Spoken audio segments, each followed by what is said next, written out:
everybody out there, and thank you for coming to watch our video here. Today, we have the wonderful Hannah, who's going to be writing an article in the upcoming Connection edition. Hi, Hannah. Hi. What we want to know is today, we want to talk about the article that you're going to be writing for Connection and let people have a sort of sneak peek into what you're going to be writing about. So Hannah, could you maybe just briefly talk about what your article is about, what you're going to be discussing? So I'm writing on the App-ification of mental health. So there are mainly two categories actually. One will be how there's a rise of mindfulness apps online, how apps such as Headspace and Calm teach you to learn how to meditate, such to help with your mental health struggles, especially during lockdown. The second category would be e-therapy apps that they claim to connect you to a licensed therapist and provide you with a period of therapy for from 5 weeks to 20, 5 to 20 sessions, depending on your needs. So this phenomenon of well-being, of a well-being sector that's being digitalized, I just really want to discuss the pros and the cons, things to look out for, and how us as students, how we should look at this situation in general. Wow, that sounds really interesting. I think it's also very relevant considering we are all currently in lockdown. Let's first start with the inspiration for this piece. What got you thinking about this topic? What made you say, this is a topic that I want to write an article about?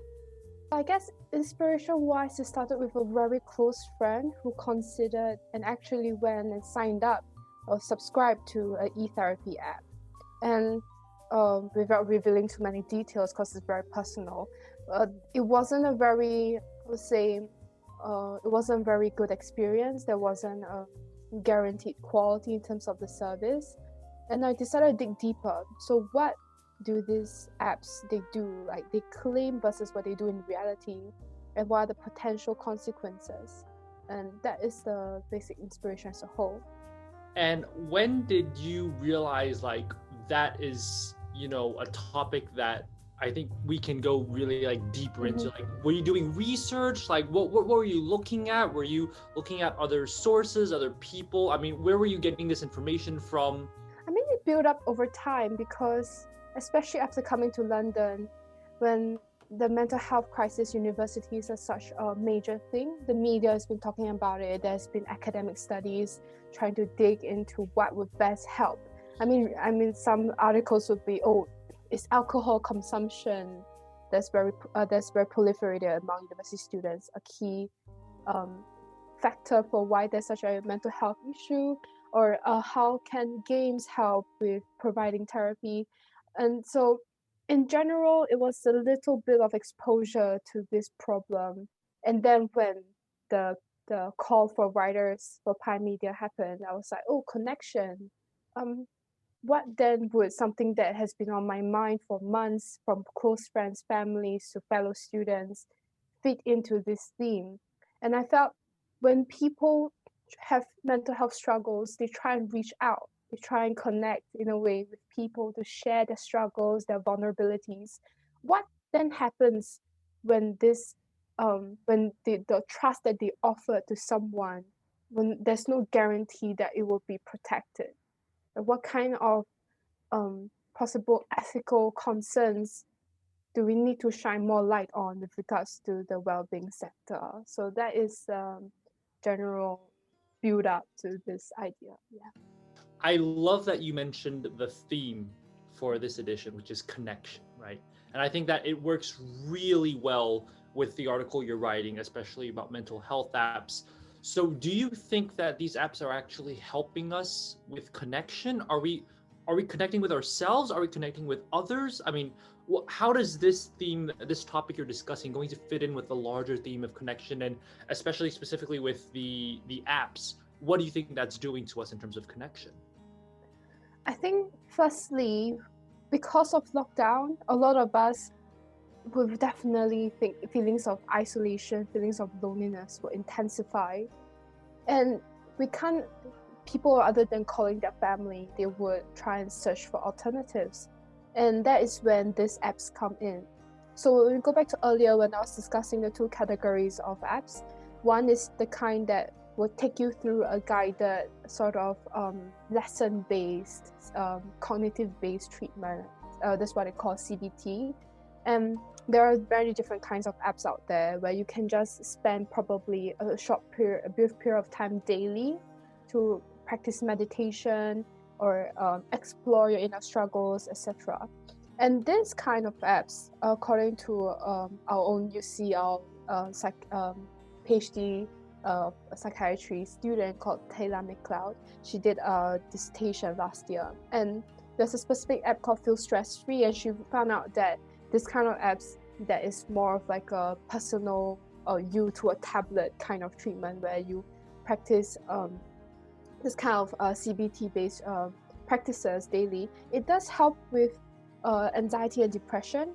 So this is one category itself. There are some studies about it, there's some discussion about it, there's more and more people downloading it and using it during free time because of things like convenience, things like accessibility.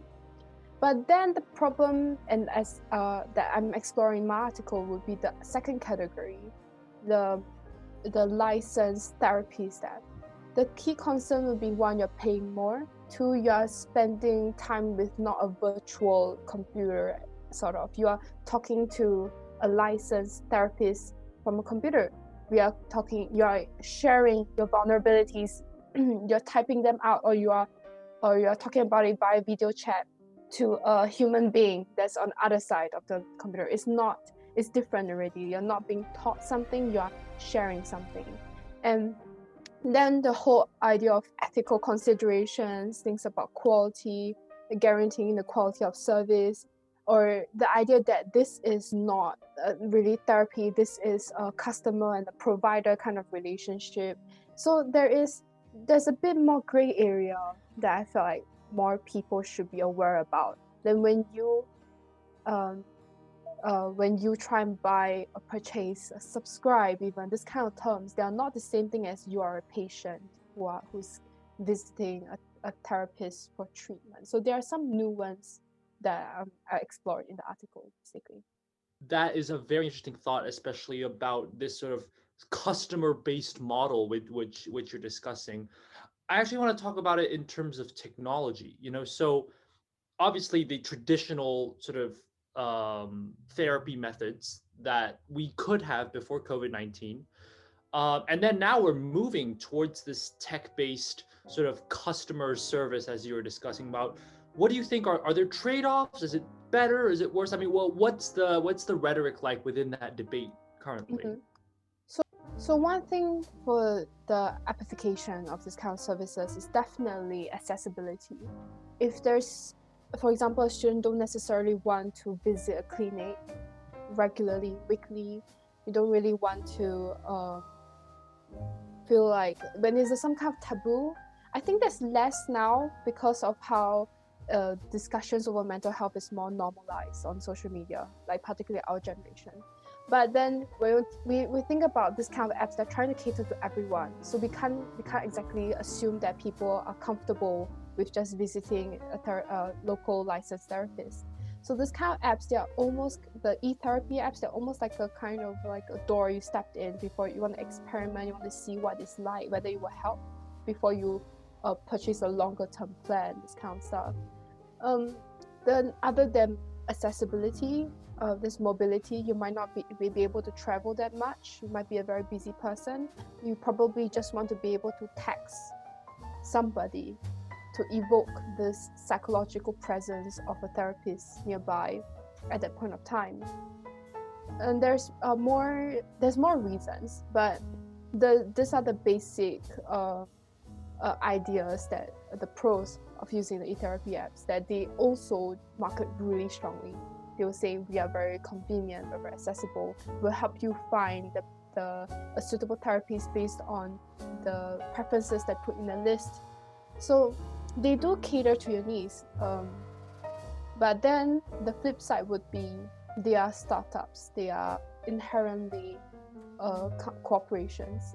So there are some controversy that I visited in the article, like back in 2018, apps like BetterHelp in after being embroiled in some YouTube controversy, their business practices were being brought up to light. And when someone went to dig the terms and conditions, and they realized a lot of things that BetterHelp marketed in 2018 was not matched. There was a discrepancy. I don't remember the exact key terms, but there's some along the lines of, oh, we can't guarantee you the quality of service. We can't guarantee that the provider we match with you is the most suitable, or we can't guarantee that this is not proper therapy. Go and look for the traditional face-to-face. So I don't see a problem saying this kind of things, but you have to make it clear when you are marketing, when you are trying to share your service. You have to be transparent about it.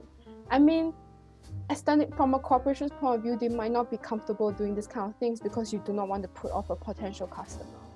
But at the same time, then what about the people? You are having access to the individual lives, the deepest parts of the individual lives. And I think there needs to be more weight on that too. Yeah. Okay, let's move on to another aspect of the article. When Connection comes out in April, hopefully many UCL students will be picking up their edition and reading your article. What is sort of the effect you want to have on the reader, and what's sort of like that one main takeaway that you want readers to have after reading your article? I think the key takeaway would be to be careful what other things that you see on the internet. I think we all know that, but at the same time, when you are at the moments of great weakness, you can't exactly maintain that kind of thought process that, oh, I can't necessarily trust everything I see online. And another thing, and this is part of the same point, is to search for UCL services. I mean, as students, we have therapists, or we have proper counseling services that UCL provides.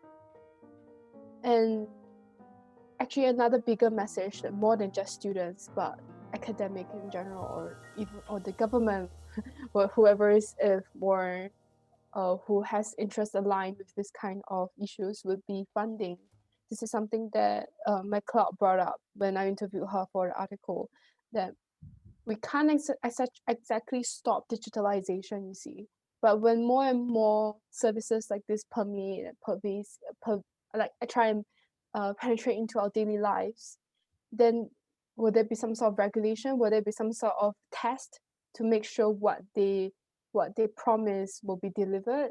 So I guess funding will be a very important thing, whether it is to expand the university services to prioritize mental health further in the university's agenda, or it would be channeling this new media attention on mental health into something more productive and helpful in the long run, or even to fund studies like hers that will go and properly test whether these apps help with specific mental health symptoms, this kind of stuff. Yeah.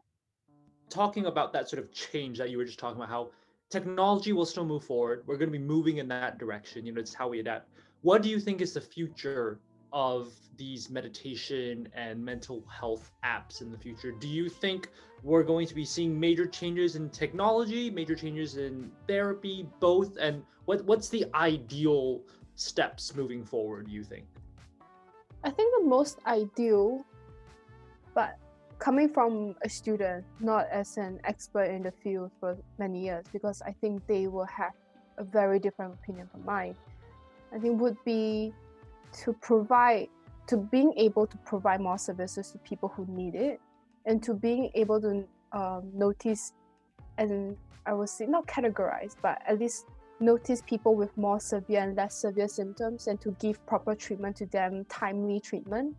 And that's why there has been some studies about therapists themselves. They're considering involving these digital services in their own treatment. So like those apps like Calm and Headspace, along those lines, the kind of treatment that they provide, incorporating them together with the traditional therapy format. such that there will be a more comprehensive reach for each patient. So like a combination, like a hybrid. But I think what's most important is to make sure that the needs of people like us who are very busy in this 21st century, but at the same time, ability to give quality and proper therapy. So there are some baseline needs that will still continue. Yeah. Awesome. That is amazing. And it's clear that you've really thought about this issue in depth.